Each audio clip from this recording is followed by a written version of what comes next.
नमस्कार दोस्तों। पिछले वीडियो में हमने पढ़ा बापा रावल के उत्तराधिकारियों के बारे में। अब उससे आगे जैतर सिंह 1213 से 1252 ईस्वी। 13वीं सदी के आरंभ से मेवाड़ के इतिहास में एक नया मोड़ आता है। इस समय तक अजमेर के चौहानों की शक्ति का पतन हो चुका था। 1213 ईस्वी में जैतर सिंह मेवाड़ के सिंहासन पर बैठा और उसने 1252 ईस्वी तक शासन किया। वह एक साहसी तथा पराक्रमी व्यक्ति था। उसने अपनी सैनिक विजयों से मेवाड़ की गुहिल शक्ति को सुदृढ़ बनाया तथा मेवाड़ राज्य की सीमाओं का विस्तार कर अपने राजनीतिक प्रभाव में वृद्धि की। जैतर सिंह तथा पड़ोसी राज्य। जैतर सिंह के मेवाड़ की गद्दी पर बैठने के पूर्व नाडोल के चौहान नरेश कीर्तिपाल ने गुहिल राजा सामंत सिंह को पराजित करके चित्तौड़ पर अधिकार कर लिया था।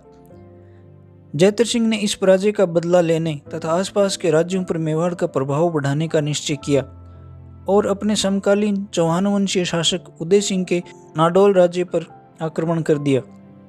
अपने राज्य को बचाने के लिए उदय सिंह ने अपनी पौत्री रूपा देवी का विवाह जैतर सिंह के पुत्र तेज सिंह के साथ करके मेवाड़ के साथ मैत्रीपूर्ण संबंध स्थापित किया। डॉक्टर ओझा के अनुसार जैतर सिंह ने मालवा के परमारों को भी युद्ध में परास्त किया। जैतर सिंह और दिल्ली सल्तनत। दिल्ली का सुल्तान इल्तुतमिश एक महत्वाकांक्षी व्यक्ति था। वह मेवाड़ राज्य पर भी अपना अधिकार करना चाहता था, अतः उसने एक सेना लेकर मेवाड़ पर आक्रमण कर दिया। संभवतः उसने ये आक्रमण 1222 से 1229 ईस्वी के बीच किया था।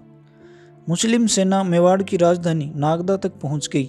मुस्लिम सेना ने आसपास के गांवों, कस्बों तथा राजधानी को लूटा और कई भवनों को नष्ट कर दिया।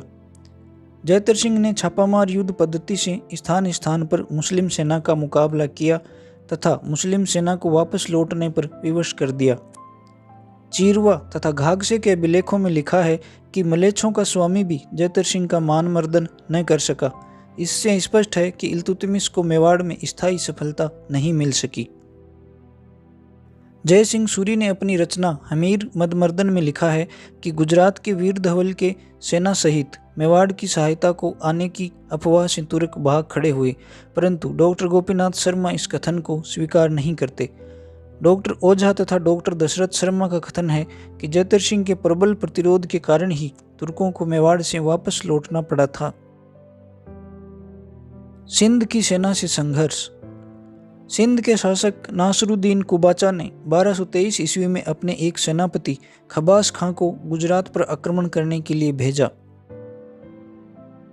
गुजरात जाते समय अथवा गुजरात अभियान से लौटती हुई मुस्लिम सेना के साथ जैतर सिंह का युद्ध हुआ, जिसमें मुस्लिम सेना की पराजय हुई, परंतु इस युद्ध की पुष्टि अन्य साक्ष्यों से नहीं हो पाई है।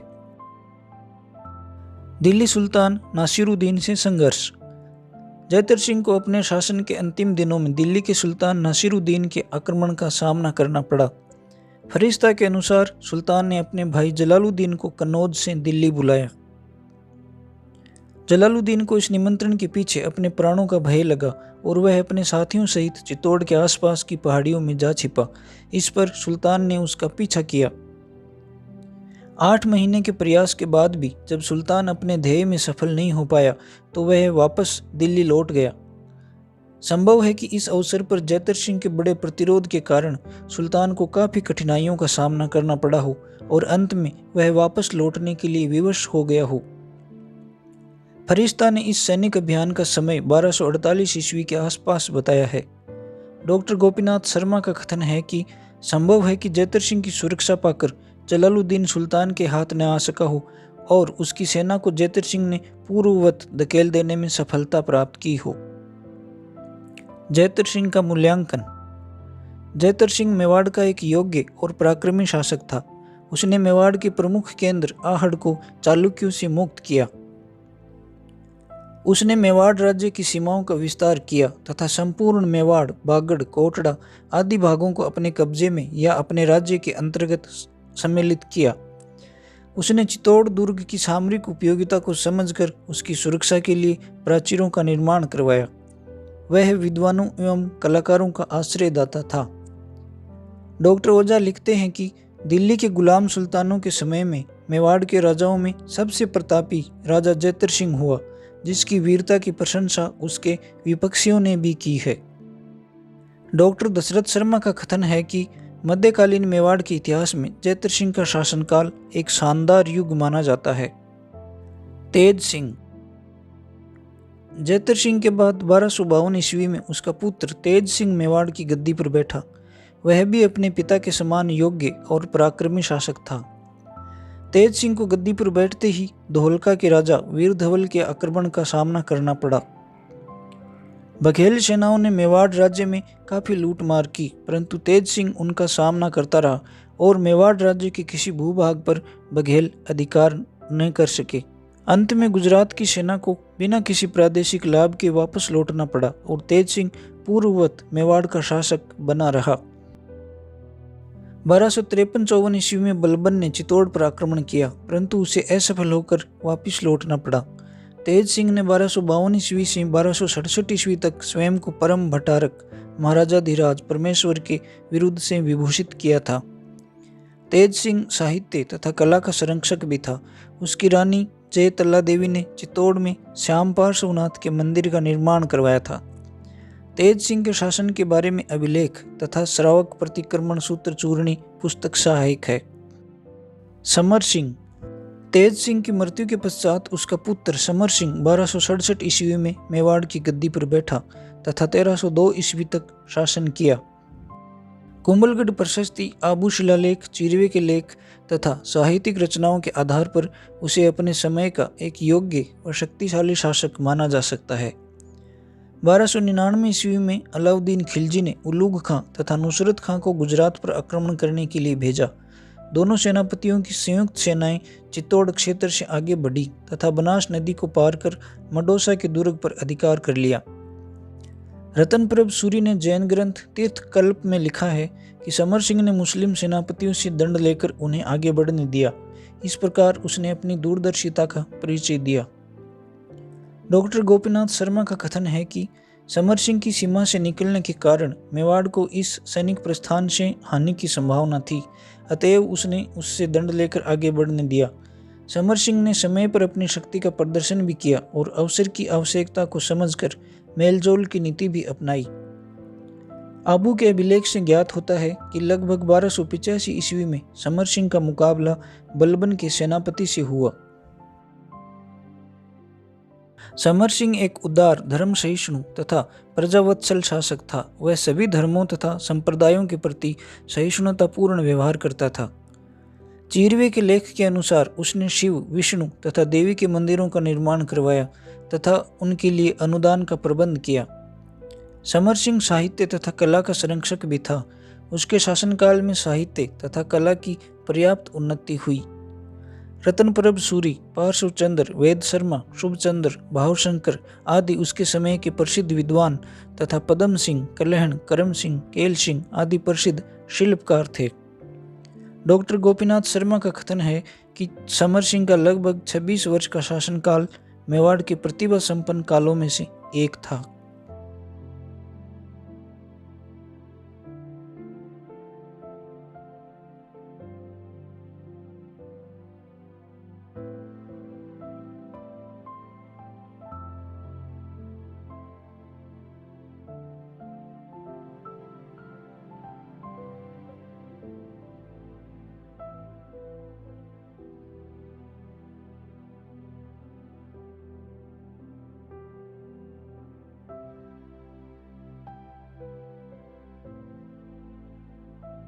निष्कर्ष। उपर्युक्त विवेचन से स्पष्ट है कि बापा, मूल नाम कालभोज और जैतर सिंह ने मेवाड़ में गोहिल वंश को शक्ति संपन्न बनाने में महत्वपूर्ण योगदान दिया। गुर्जर प्रतिहार कौन थे, इस विषय में इतिहासकारों में तीव्र मतभेद है। इसके विस्तार का मार्ग डॉक्टर गोपीनाथ शर्मा के अनुसार जोधपुर के शिलालेखों से ये प्रमाणित होता है कि प्रतिहारों का अधिवासन मारवाड़ में लगभग 6ठी शताब्दी की द्वितीय चरण में हो चुका था। उस समय राजस्थान का पश्चिमी क्षेत्र गुर्जरत्रा कहलाता था, इसलिए प्रतिहारों को गुर्जरेश्वर कहा जाने लगा और बाद के शिलालेखों में इन्हें गुर्जर प्रतिहार के नाम से संबोधित किया जाने लगा। चीनी यात्री ह्वेनसांग ने गुर्जर राज्य की राजधानी का नाम पिलोमोलो लिखा है। विद्वानों के अनुसार यह स्थान भीनमाल या बाड़मेर हो सकता है। 7वीं शताब्दी से लेकर 14वीं शताब्दी के बीच जहाँ जहाँ भी प्रतिहार शासक रहे, चाहे स्वतंत्र शासक के रूप में अथवा किसी के सामंत के रूप में पाए गए हैं, उन सभी के लिए प्रतिहार शब्द का प्रयोग न होकर गुर्जर प्रतिहार शब्द का प्रयोग किया गया है। कुछ इतिहासकार गुर्जर प्रतिहारों को सूर्यवंशी मानते हैं, जबकि कुछ अन्य इतिहासकार इन्हें विदेशी मानते हैं। पृथ्वीराज रासो के अनुसार इनकी उत्पत्ति आबू पर्वत के अग्निकुंड से हुई थी। कर्नल टोड का मत है कि प्रतिहार विदेशी थे और वे शक जाति से संबंधित थे। कर्नल टोड के मतानुसार आबू पर्वत के यज्ञ कुंड से उत्पन्न चाहमान, परमार, चालुक्य तथा प्रतिहार इस अर्थ का द्योतक है कि शुद्धि प्रक्रिया द्वारा विदेशी आक्रमणकारियों को हिंदू धर्म में दीक्षित कर लिया गया, जिसके कारण वे आर्य कुलीन कहलाए। कैंपवेल, जैक्सन, डॉक्टर स्मिथ आदि ने गुर्जर प्रतिहारों को खज्जर नामक विदेशी जाति की संतान माना है, जो हुणों के साथ भारत आए थे। कनिंघम के मतानुसार प्रतिहार शकों और युतियों की संतान थे। डॉक्टर स्मिथ, हर्नले आदि इतिहासकारों के अनुसार प्रतिहार हुणों की संतान थे। इनका कहना है कि विदेशी हुणों तथा गुर्जरों ने मिलकर पंजाब पर अधिकार किया था और इन्हीं से कालांतर में प्रतिहारों की उत्पत्ति हुई थी। भारतीय अभिलेखों और साहित्य में हुणों के अनेक अभिलेख मिलते हैं, परंतु कहीं भी इन्हें गुर्जरों से संबद्ध नहीं बताया गया है। यह भी सिद्ध नहीं होता कि गुर्जर और खज्जर एक ही थे।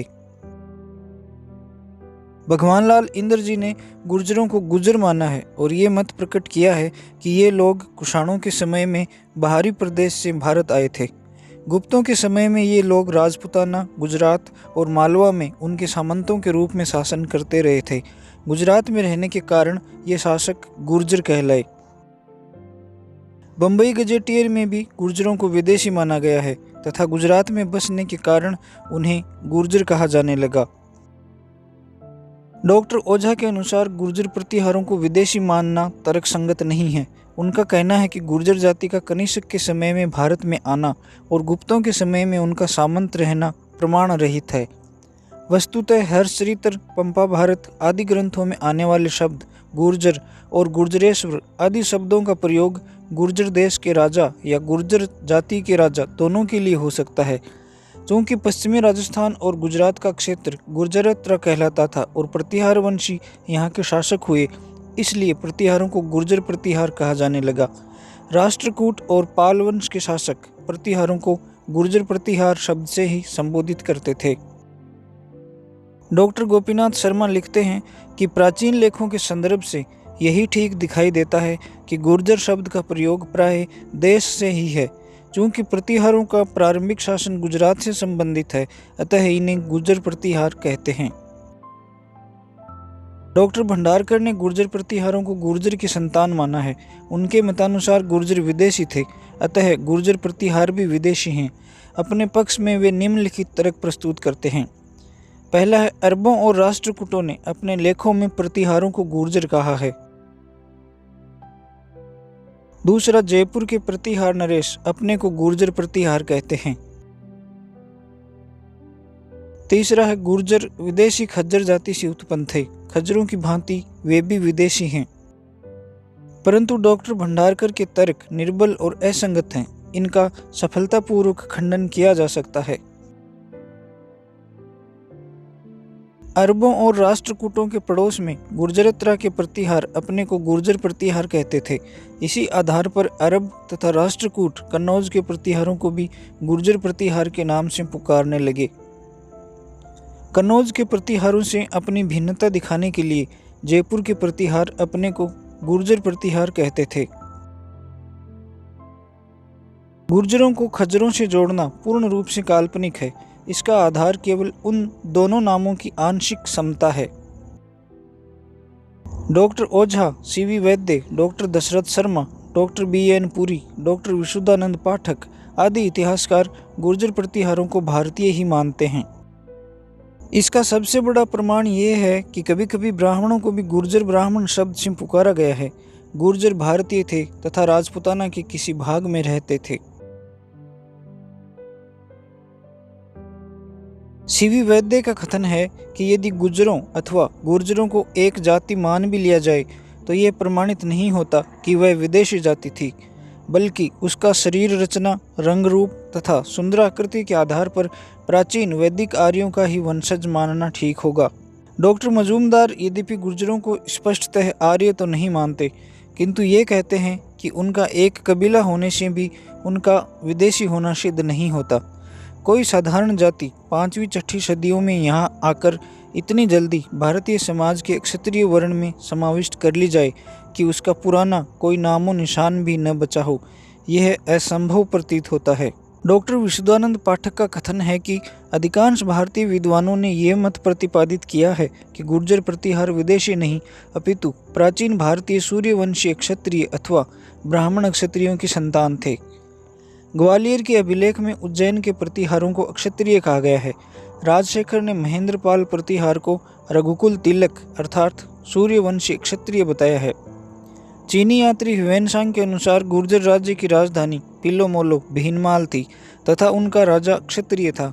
ह्वेनसांग के लगभग 300 वर्षों बाद तक हुणों को भारतीय समाज में कोई प्रतिष्ठित पद प्राप्त नहीं था, अतः गुर्जर प्रतिहारों को हुणों की संतान कहना तर्कसंगत नहीं है। कुछ इतिहासकारों का कहना है कि प्रतिहार भारत के मूल निवासी थे। उनका प्रमुख व्यवसाय कृषि था। वे शांतिपूर्वक जीवन व्यतीत करते थे। उन्होंने गुर्जर प्रदेश में अपनी राजनीतिक शक्ति का विस्तार किया था। एक अनुश्रुति के अनुसार प्रतिहार सूर्यवंशी क्षत्रिय थे जो अपने को लक्ष्मण का वंशज मानते थे। इसी कारण वे रघुवंशी के नाम से प्रसिद्ध हुए। कुछ अभिलेखों के अनुसार प्रतिहार हरिश्चंद्र नामक ब्राह्मण के वंशज थे। हरिश्चंद्र के 2 स्त्रियां थीं, एक ब्राह्मण वंश की थी, दूसरी क्षत्रिय वंश की थी। ब्राह्मण वंश की स्त्री से उत्पन्न संतान ब्राह्मण प्रतिहार और क्षत्रिय वंश की स्त्री से उत्पन्न संतान क्षत्रिय प्रतिहार के नाम से प्रसिद्ध हुई। निष्कर्ष: उपयुक्त विवेचन से यह स्पष्ट हो जाता है कि गुर्जर प्रतिहारों को विदेशी मानना तर्कसंगत नहीं है। यह निश्चित प्रतीत होता है कि वे भारतीय थे। यदि गुर्जर प्रतिहार विदेशी खज्जरों की संतान होते तो इसका उल्लेख भारतीय साहित्य अथवा इतिहास में कहीं न कहीं अवश्य हुआ होता। वास्तव में वे प्राचीन भारतीय सूर्यवंशी क्षत्रिय अथवा ब्रह्म क्षत्रियों की संतान थे। ग्वालियर के अभिलेख में प्रतिहारों को क्षत्रिय कहा गया है। इस प्रकार स्पष्ट है कि गुर्जर प्रतिहार मूलतः भारतीय थे। अधिकांश इतिहासकार इसी मत के समर्थक हैं। इस वीडियो में इतना ही। अगले वीडियो में हम पढ़ेंगे मंडोर के प्रतिहार शासक।